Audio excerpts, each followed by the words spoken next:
لہذا بیٹیوں کے حوالے سے شریعت اسلامیہ کیا کہتی ہے اور حضور کی تعلیمات کیا ہیں، اور حضور نے اپنی کون سی مثال پیش فرمائی ہے بیٹیوں کے ساتھ حسن سلوک کرنے کے حوالے سے۔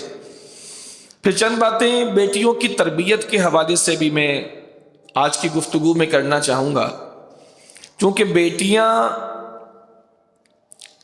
معاشرے کی بنیادی اکائی ہوتی ہیں، ان سے صرف نظر نہیں کیا جا سکتا، اور ان سے صرف نظر کرنے کی وجہ سے آج جا بجا خرابیاں دیکھنے سننے کو مل رہی ہیں۔ صرف نظر کرنے کا معنی ان کو ان کا صحیح مقام اور صحیح حق نہ دینا ہے۔ یہ بدعنوانی ہر جگہ ہے۔ مسلمان ہونے کے باوجود میں اس بات کا اعتراف کرتا ہوں کہ مسلمانوں کے بیچ بھی بیٹیوں کو وہ عزت نہیں دی جا رہی ہے جو عزت دینے کا اللہ اور رسول نے فرمایا ہے۔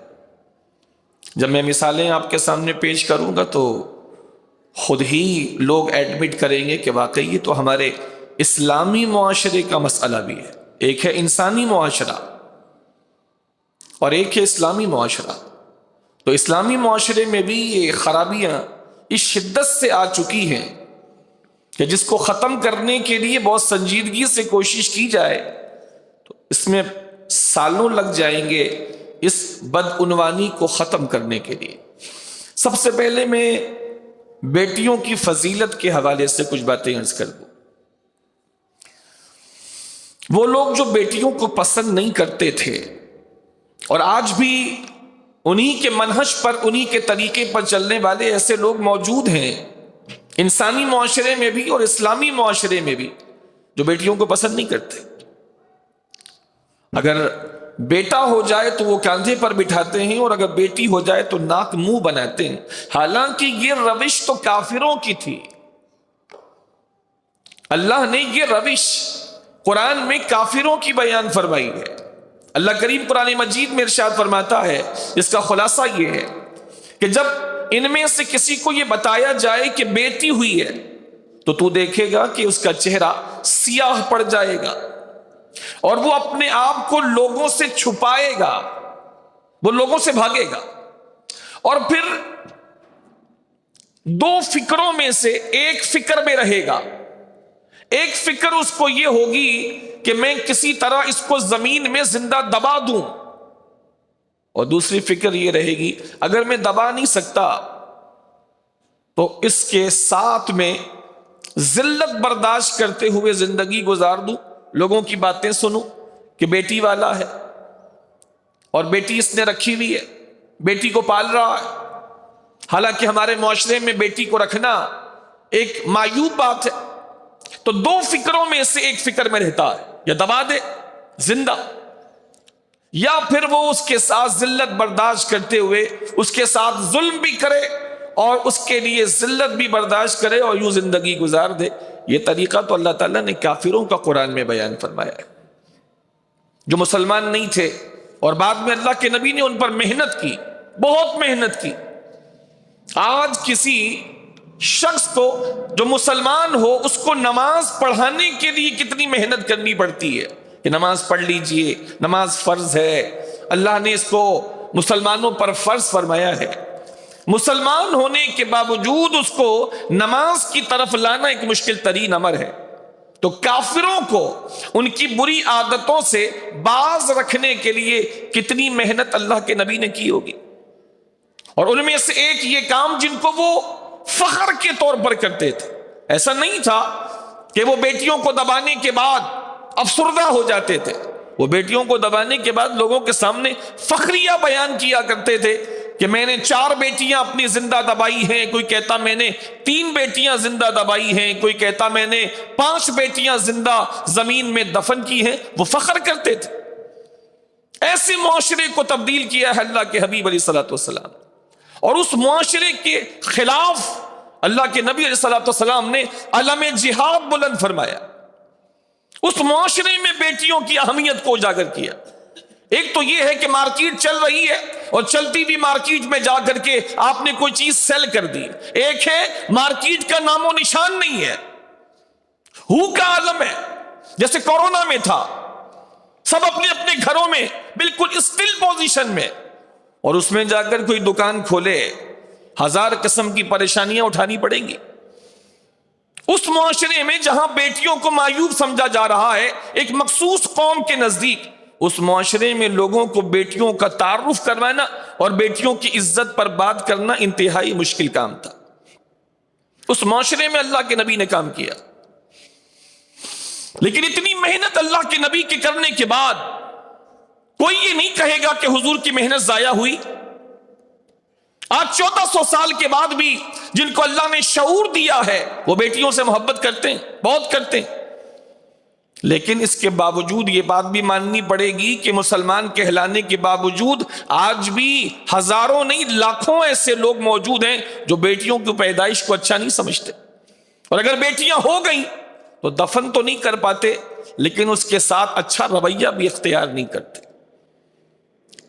وہ بیٹیوں کو بیٹوں سے زیادہ عزت کیا دیں گے، وہ پیرالل بھی نہیں کر پاتے، متوازی بھی نہیں رکھ پاتے۔ ان کے ساتھ جو ناروا سلوک ہوتا ہے ہمارے معاشرے میں، گاؤں میں، دیہاتوں میں، قبیلوں میں، گوٹھوں میں، حتیٰ کہ شہروں میں بھی ان کے ساتھ جو زیادتیاں روا رکھی جا رہی ہیں، پاکستانی میڈیا اس پر شاہد ہے، اخبارات اس پر شاہد ہیں۔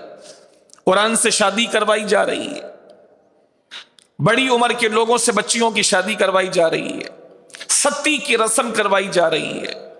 آج بھی گاؤں گوٹھوں میں یہ رسم جاری ہے، قرآن سے شادی کر دیتے، قرآن سے شادی کر دیتے، مرضی پوچھے بغیر کہ تم اس کے ساتھ رہنا چاہتی ہو کہ نہیں، حالانکہ اللہ کے نبی نے ارشاد فرمایا کہ جس سے شادی کرنے کا ارادہ ہو اس کو ایک نظر دیکھ سکتے ہیں، مزاج کا ہم آہنگ ہونا ضروری ہے کیونکہ آگے پوری زندگی ہے۔ تو ایز اے ہول انسانی معاشرے اور اسلامی معاشرے کا بھی جائزہ لیں تو اسلامی معاشرے پر بھی دکھ ہوتا ہے کہ یہاں بھی بیٹیوں کو وہ عزت نہیں دی جاتی جو اللہ کے نبی خود پریکٹیکلی دے کر گئے ہیں۔ میں ابتداً آپ کے سامنے کچھ حدیثیں پڑھنا چاہوں گا۔ اما عائشہ رضی اللہ تعالیٰ عنہ اس حدیث کو کوٹ کرتی ہیں، ارشاد فرمایا کہ ایک عورت میرے گھر آئی اور اس نے مجھ سے سوال کیا، ارشاد فرمایا کہ میرے گھر میں ایک کھجور کے علاوہ کچھ اور نہیں تھا۔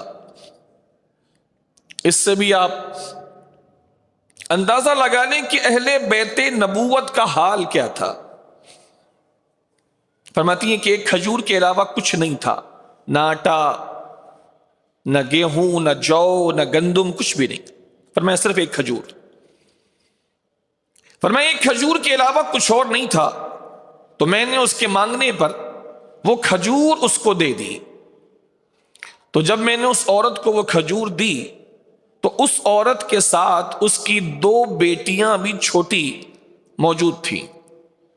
تو میں نے اس عورت کو دیکھا کہ اس عورت نے کھجور لینے کے بعد اس کے 2 ٹکڑے کیے اور 2 ٹکڑوں میں سے ایک ٹکڑا ایک کو دیا اور دوسرا ٹکڑا دوسرے کو دیا اور خود کچھ بھی نہیں کھایا اس عورت نے، حالانکہ اس کے چہرے سے بھوک کے آثار ظاہر تھے، لیکن اس نے ایک کھجور کو 2 ٹکڑوں میں تبدیل کر کے دونوں بیٹیوں کو ٹکڑے دے دیے۔ اما عائشہ فرماتی ہیں مجھے بڑا تعجب ہوا اس ایثار پر اور بیٹیوں کے لیے اس طرح قربانی دینے پر، مجھے بڑا تعجب ہوا۔ تو پھر وہ عورت اپنے بچوں کے ساتھ چلی گئی۔ فرماتی ہیں کہ پھر نبی کریم علیہ الصلوۃ والسلام گھر میں آئے تو چونکہ مجھے تعجب تھا، میں بڑی حیران تھی کہ اتنی محبت ایک ماں کے دل میں اپنی بیٹیوں کے لیے۔ تو جیسے ہی حضور آئے تو میں نے نبی کریم علیہ الصلوۃ والسلام کو ساری بات سنا دی، تو نبی کریم علیہ الصلوۃ والسلام نے بہت خوبصورت بات ارشاد فرمائی۔ یہ اس عورت کے لیے بھی تھی جو 1400 سال پہلے اللہ کے نبی کے گھر میں آئی تھی، اور آج کے لیے بھی ہے، میرے لیے بھی ہے، آپ کے لیے بھی ہے، اور قیامت تک کے لوگوں کے لیے۔ حضور نے کیا ارشاد فرمایا؟ فرمایا من ابتلی من البنات بشیء فاحسن الیہن کنا لہ سترا من النار۔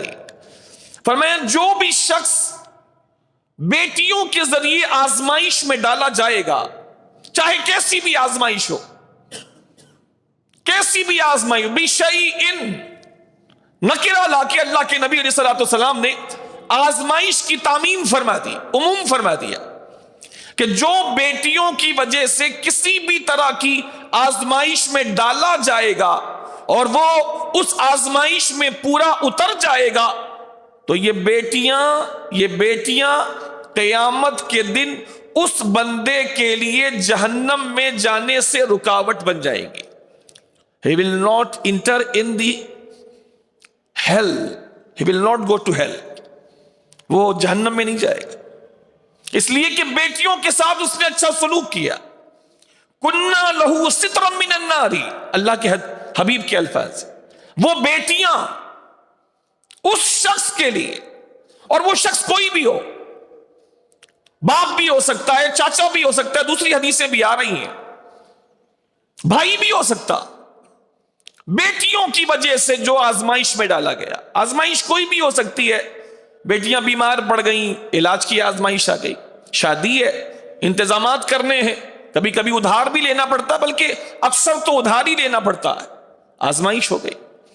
رشتوں کی تلاش ہے کہ اچھا رشتہ ملے، آزمائش ہے. ان کو پڑھانا آزمائش ہے، ان کو کھلانا آزمائش ہے. بیٹوں کا تو یہ ہوتا ہے کہ بھائی سیونگ اکاؤنٹ ہے، اس میں سے نفع ہی ہوگا، بیٹے پر لگاؤ کل کما کے دے گا. بیٹا کسی کے گھر نہیں جاتا، بہو آتی ہے گھر میں تو بیٹا تو اپنے پاس رہے گا، بڑھاپے کا سہارا ہے، کما کے دے گا، حج کرائے گا، گھر بنائے گا، بڑھاپے میں اچھا کھلائے گا، پہنائے گا، یہ سب کچھ کرے گا. یہ امید ہوتی ہے، پوری ہو یا نہ ہو ایک الگ بات ہے، لیکن بیٹوں کے لیے امید ہوتی ہے. بیٹیوں سے امید کہاں ہوتی ہے؟ اس لیے لوگ بیٹوں کے ساتھ زیادہ کرتے ہیں، اور نبی فرما رہے ہیں بیٹیوں کے ساتھ زیادہ کرو. وہ حدیث بھی میں آپ کے سامنے آگے جا کے عرض کرتا. تو اب آزمائش ہی آزمائش ہے، آزمائش ہی آزمائش ہے. چلو چند بیٹیاں جا کے اسکول میں پڑھا لیتی ہیں، 2 پیسے لے آتی ہیں، مدرسے میں پڑھا لیتی ہیں، 2 پیسے لے آتی ہیں، لیکن پھر بھی وہ بیٹوں کے مقابلے میں تو نہیں ہے. تو آزمائش ہوتی، سخت آزمائش ہوتی. رشتہ ڈھونڈنا، کروانا، اس کا خیال رکھنا، اس کے لباس کا، کھانے پینے کا. تو فرمایا جس طرح کی بھی آزمائش پڑی بیٹی کو لے کر اور وہ آزمائش میں پورا اتر گیا، ناک منہ اس نے نہیں بنائے، آزمائش میں پورا اتر گیا، فرمایا کن لہو سترا من النار، یہ بیٹیاں اس کے لیے بروز قیامت جہنم میں جانے والے راستے میں رکاوٹ بن کر کھڑی ہو جائیں گی. میرے مالک میرے باپ کو جہنم میں نہ ڈال. میرے باپ نے تو پہلی میری وجہ سے اتنی پریشانیاں اٹھائی. جس طرح چھوٹا بچہ، اللہ کے نبی نے فرمایا کہ جس کا چھوٹا بچہ، کچا بچہ جو مکمل نہیں ہوا، امیچیور ہے، اس کے بارے میں بھی فرمایا. جو چھوٹی عمر میں انتقال کر جائے گود کا، اس کے بارے میں بھی فرمایا کہ جیسے وہ دنیا سے چلا جاتا ہے تو قیامت کے میدان میں وہ اللہ تعالی سے اپنے ماں باپ کے لیے وہ کلام کرے گا. اللہ کریم اس کو فرمائے گا تو جنت میں چلا جا. وہ کہے گا نہیں مالک، یہ میرے ماں باپ ہیں، تو ان کو بھی میرے ساتھ جنت میں بھیجے گا تو میں جنت میں جاؤں گا، میں اپنے ماں باپ کو چھوڑ کے جنت میں نہیں جاتا. اللہ کے نبی نے فرمایا وہ اللہ سے جھگڑا کرے گا. حدیث کے الفاظ کا ترجمہ ہے جھگڑا کرنا، اللہ سے جھگڑا کرے گا. چھوٹا بچہ، گود کا بچہ، یا جو نامکمل بچہ ہوتا ہے، وہ اس دن اللہ کی بارگاہ میں اپنے والدین کی پرزور سفارش کرے گا تو ان کو بھیجے گا تو ہی میں جنت میں جاؤں گا، ورنہ میں بھی جنت میں نہیں جاتا. تو اللہ اس بچے کی سفارش پر والدین کو بخش کر بچے کے ساتھ داخل جنت فرمائے گا. اور وہی سیم کیس یہاں پر ہے، وہی سیم کیس تربیت کی. اب جتنی بھی عمر اس بیٹی نے پائی، اللہ نہ کرے بیٹی چھوٹی عمر میں انتقال کر گئی، 10 سال 12 سال میں، شادی کی عمر تک نہیں پہنچی، تو جو بھی پیریڈ اس کو ملا باپ کو خاص طور پر، اور اس نے اس کا حق ادا کر دیا، تو یہ ثواب اس کے لیے، یہ ثواب اس کے لیے۔ یہ ضروری نہیں ہے کہ بچیوں کو بڑا ہونے کے بعد، شادی کروانے کے بعد یہ ثواب ملے۔ کوئی بھی آزمائش آئی اور وہ آزمائش میں پورا اترا، نصیب سے بچیاں بڑی ہوتی ہیں، گھر میں بہار آتی ہے، شادیاں ہوتی ہیں، وہ باپ اس کو سارا کچھ برداشت کر رہا ہوتا ہے اور پھر اس کو اس کے گھر کا کرتا ہے۔ پھر کبھی وہ آتی ہیں تو ان کو عزت دیتا ہے، جیسے اللہ کے نبی نے اپنی بیٹیوں کو عزت دی، اور مکمل محبت کے ساتھ اپنی بیٹیوں کے ساتھ بیہیو کرتا ہے پوری زندگی۔ یہ فضیلت اس کے لیے۔ بعض لوگوں کو آپ نے سنا ہوگا، وہ کہتے ہیں ہم بیٹیوں کے گھر میں پانی پینے کے بھی قائل نہیں۔ یہ آپ کا اپنا مزاج ہوگا صاحب، یہ اللہ کے نبی کا دیا ہوا مزاج نہیں، یہ اللہ کے نبی کا دیا ہوا مزاج نہیں۔ اللہ کے نبی جب حضرت سیدہ بی بی فاطمہ الزہرا کے گھر تشریف لے جاتے تو بی بی صحابہ جو ہوتا پیش کر دیتی، حضور قبول فرما لیتے۔ یہ آپ کا اپنا بنایا ہوا مزاج ہوگا، ہم بیٹیوں کے یہاں کچھ کھانے پینے کے قائل نہیں ہیں۔ چلیں، آپ کا اپنا مزاج ہے، لیکن رسول اللہ کا دیا ہوا مزاج یہ نہیں ہے۔ بعض لوگ کہتے ہیں ہم نے ایک مرتبہ بیٹی دے دی تو پھر ہم دوبارہ ان کے گھر جاتے نہیں۔ یہ بھی آپ کا اپنا مزاج ہوگا، حضور کا دیا ہوا مزاج نہیں ہے۔ حضور سیدہ بی بی طیبہ طاہرہ بی بی فاطمہ الزہرا کے گھر تشریف لے جاتے تھے، تو یہ آپ کا اپنا مزاج ہوگا۔ اور ہم مسلمان ہیں، ہمیں اپنے مزاج پر چلنے کے بجائے حضور اور شریعت کے مزاج پر چلنا ہوگا۔ حضور کا مزاج تو یہ، جب حضرت سیدہ بی بی فاطمہ الزہرا حضور کے گھر آتی، حضور کھڑے ہو جاتے۔ آج کئی باپ کہلانے والے بھی وہ بیٹی کے آنے پر منہ بسور لیتے ہیں، منہ بسور لیتے ہیں۔ سیدہ طیبہ طاہرہ حضور کے گھر آیا کرتی تو حضور کھڑے ہو جاتے۔ میں اس کو کیا نام دوں سوائے محبت کے؟ حضور شدت محبت سے کھڑے ہو جاتے، پھر حضور ان سے ہاتھ ملاتے، پھر حضور ان کے پیشانی کو چومتے، سیدہ حضور کے ہاتھ کو چومتی، حضور اپنی چادر بچھا دیتے اور اپنے سامنے اپنی بیٹی کو بٹھا لیتے۔ ہمیں یہاں وہاں جانے کی ضرورت کیا ہے کہ وہ کیا کہتا ہے؟ ہم تو مسلمان ہیں نا، ہمیں تو اللہ کے رسول کو دیکھنا ہے۔ اللہ نے تو ہمیں رسول اللہ کو دیکھنے کو کہا ہے، لَقَدْ كَانَ لَكُمْ فِي رَسُولِ اللَّهِ أُسْوَةٌ حَسَنَةٌ۔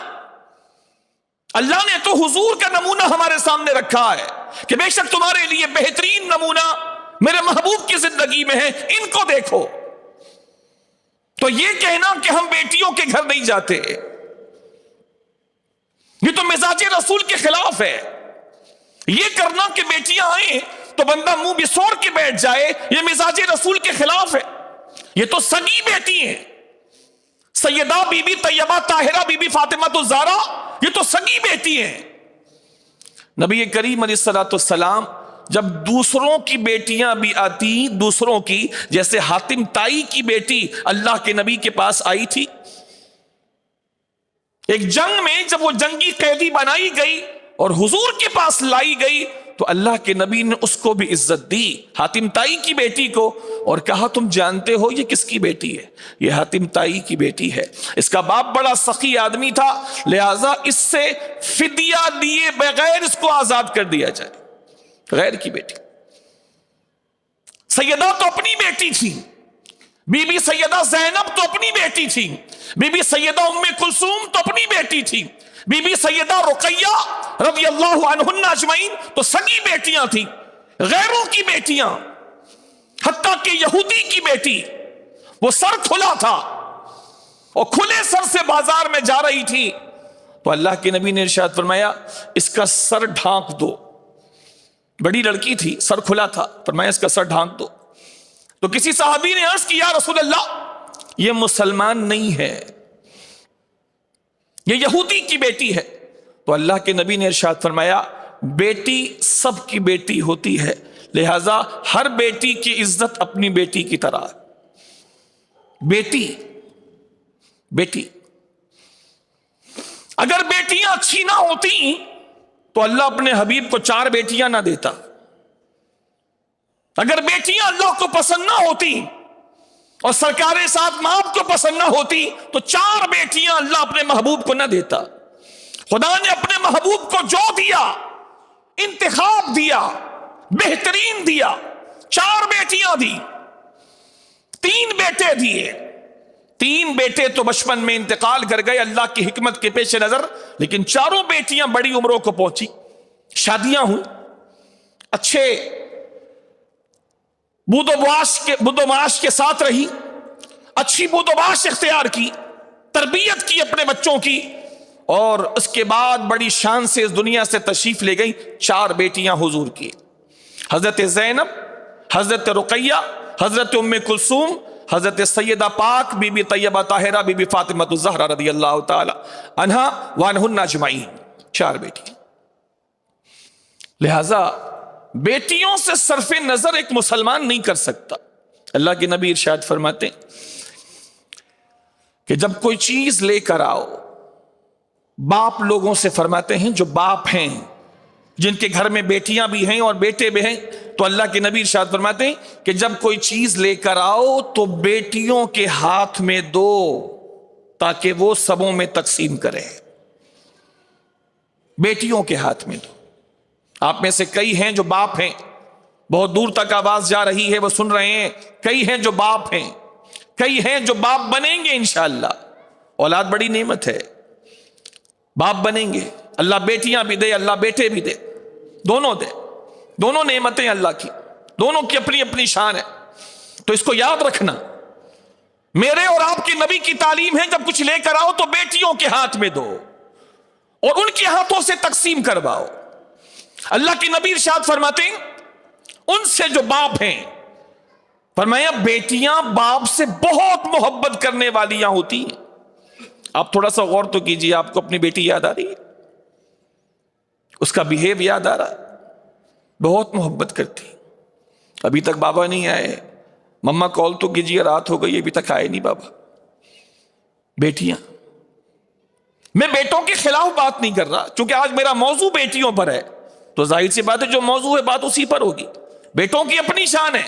میں بھی تو بیٹا ہوں کسی کا، تو بیٹا ہو کر میں بیٹی کی بات کر رہا ہوں، بیٹا ہو کر میں بیٹی کی بات کر رہا ہوں. لہذا ایز اے ہول جنرل بات ہو رہی ہے بیٹیوں کے بارے میں. اللہ رسول نے ان کو مقام دیا ہے، عزت دی ہے. میں اور آپ کون ہوتے ہیں اس کو کم کرنے والے؟ تو اللہ کے نبی نے ارشاد فرمایا کہ بیٹیاں بہت محبت کرنے والیاں ہوتی ہیں، اور فرمایا ان کے دل نازک ہوتے ہیں، ان کے دل نازک ہوتے ہیں، لہذا ان کا خیال رکھا کرو. حضور جب دنیا سے جا رہے تھے تو حضور کی زبان پر جو آخری الفاظ تھے ان میں 2 الفاظ تھے، غلام اور عورتیں. فرمایا ان کا خیال رکھنا. بڑی مشکل سے میں نے ان دونوں کو عزت کے مقام پر دوبارہ کھڑا کیا ہے، تم لوگ بھی ان کا خیال رکھنا. غلام، کیونکہ اس معاشرے میں غلاموں کی عزت نہیں تھی، اور عورتیں، کسی حوالے سے عورتوں کی عزت نہیں تھی سوائے چند افراد کے گھرانے کے. ایسا ہول پورے عرب میں، بلکہ عرب سے باہر بھی عورتوں کی عزت نہیں تھی. یہ تو اسلام نے دی ہے. تو جاتے جاتے اللہ کے نبی یہ 2 الفاظ بول کر گئے، غلام اور عورتیں. فرمایا ان کا خیال رکھنا. اور بیٹی عورت ہی ہوتی ہے، بیٹی عورت ہوتی ہے. آج چھوٹی ہے کل بڑی ہوگی. تو معاشرے کی بنیادی اکائی ہے بچی، بیٹی. مرد وہ تو باہر چلا جاتا، گھر میں عورت رہ جاتی ہے جو کسی کی بیٹی ہے. آج بڑی ہو گئی. بچپن سے ایک بچی کی اچھی تربیت، اچھی نہج پر ضروری ہے. چونکہ ایک بیٹی اگر وہ بڑی ہوتی ہے اور ماں بنتی ہے تو ایک بیٹی معاشرے کی ایک بہت بڑی بنیادی اکائی ہے. اس کی صحیح تربیت بہت ضروری ہے. اس کو بولڈ بنانا، مضبوط بنانا، اس کی اچھی تربیت کرنا بہت ضروری ہے. اس کو سکھایا جانا چاہیے، اس کو معاشرے میں رہنا کیسے ہے یہ بتایا جانا چاہیے. کتابوں میں نے پڑھا ہے جب زمانہ تھوڑا پیچھے کا تھا تو ماں باپ، بالخصوص ماں، اپنی بچیوں کو شادی سے پہلے ایک ایک بات سکھاتی تھی.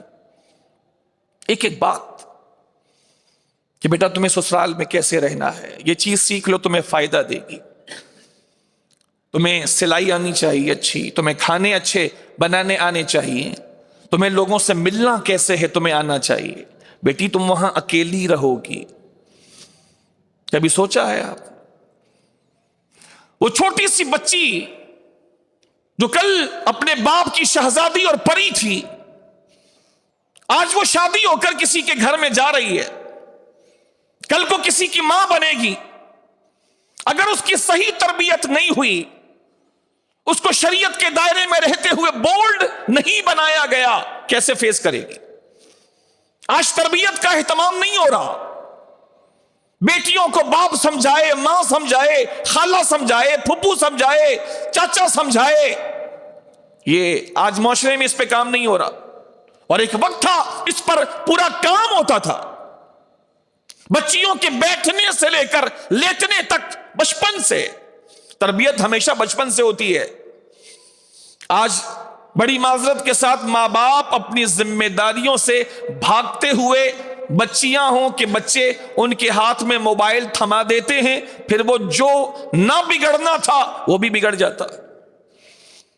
حالانکہ میرا اپنا ماننا یہ ہے کہ بچیوں کو جب تک ان کی شادی نہ ہو جائے، اس دور میں خاص طور پر موبائل نہ دیا جائے، ان کو سوشل نہ بنایا جائے۔ ان کی خوشی اسی میں ہے کہ ان کو شریعت کے دائرے میں رکھا جائے، ان کی ہر ضرورت پوری کی جائے شریعت کے دائرے میں، ہر ضرورت پوری کی جائے شریعت کے دائرے میں، انہیں زیادہ دیا جائے، انہیں خوش رکھا جائے، نئی چیز لائی جائے تو ان کے ہاتھوں میں دی جائے، انہیں سکھایا جائے کہ گھر کو لے کے کیسے چلتے ہیں، انہیں ایک خاص عمر میں چکی اور چولہے پر بھی لایا جائے، انہیں کھانا بنانے سے لے کر پہننے اوڑھنے اور سینے پرونے تک کی تعلیم دی جائے، تاکہ یہ جہاں جائیں وہاں پرسکون زندگی گزار سکے۔ اسے بہت بڑے محاذ پہ جانا ہے، باپ چھوڑ کے جاتی ہے، بھائی چھوڑ کے جاتی ہے، سہیلی جیسی بہنیں چھوڑ کے جاتی ہے، شفیق ماں کو چھوڑ کے جاتی ہے، چاچا ماما خالو خالہ پھپھی پھپھے سب کو چھوڑ کے جاتی ہے، اجنبی لوگوں میں۔ تو اس کو مضبوط بنانا بہت ضروری ہے۔ مضبوط کا یہ معنی نہیں کہ شریعت سے باہر چھلانگ لگا دی جائے، اس کو موٹر سائیکل دے دی جائے تاکہ وہ سڑکوں پہ مردوں کی طرح موٹر سائیکلیں چلاتی بھی نظر آئے، نہیں، شریعت کے دائرے میں رہتے اس کو مضبوط بنایا جائے۔ یہ اکیلی ہوگی، سامنے دیور ہوگا، نندے ہوں گی، ساس ہوگی، سسر ہوگا، 15-20 افراد کی فیملی ہوگی، اور یہ وہاں اکیلی ہوگی، اننون ہوں گے سارے اس کے لیے، ان سب کو فیس کرنا ہے۔ یہ کام کون کرے گا؟ بچیاں تو دیکھتے دیکھتے بڑی ہو جاتی ہیں، بچوں کو ٹائم لگتا ہے، لیکن بچیاں تیزی سے بڑی ہو رہی، تو یہ سارا کچھ ابتلا اور آزمائش میں آتا ہے۔ یہ ساری آزمائشیں ہیں کہ ماں باپ بچیوں کو اچھی طرح ٹریٹ کریں، ایک ایک بات ان کو سکھائیں، ان کو ہمت دلائیں، گھر کے کام دیں تاکہ ان کو کام کرنے آئیں کہ کام کس طرح انجام دیے جاتے ہیں، گھر کی صفائی سے لے کر کھانا بنانے سے لے کر ان کی عمر کے مطابق، نہ کہ ان کو چھوڑ دیا جائے، جس کی وجہ سے لڑائیاں ہوں۔ بالخصوص اس کو اخلاق اور اچھی تربیت دی جائے، اسے اخلاق سکھایا جائے، اسے برداشت سکھائی جائے، اسے شارٹ ٹیمپر بنانے کے بجائے اسے بہت وسیع القلب بنانے کی ضرورت ہے۔ بیٹی برداشت بہت ضروری چیز ہے، میری بچی، برداشت بہت ضروری چیز ہے۔ ہم آپ کے ماں باپ ہیں، لہٰذا آپ کی ہر فرمائش پوری کرنے کے لیے ایڑی چوٹی کا زور لگا دیتے ہیں، لیکن بیٹی تم جہاں جا رہی ہو ضروری نہیں ہے کہ تمہاری ہر خواہش کا احترام کیا جائے۔ میری بچی تم اس گھر میں شہزادی کی طرح رہ رہی ہو، مجھے نہیں پتا کہ آگے کی زندگی جہاں تم جاؤ گی وہ زندگی کیسی ہوگی۔ ہم دعا دے سکتے ہیں میری بچی، ہم تمہیں نصیب نہیں دے سکتے۔ اگر باپ کے بس میں ہوتا کہ بچیوں کو نصیب بھی خرید کے دے دے تو خدا کی قسم باپ اپنے آپ کو گروی رکھوا کر کے بچی کو نصیب بھی خرید کے دے دیتا۔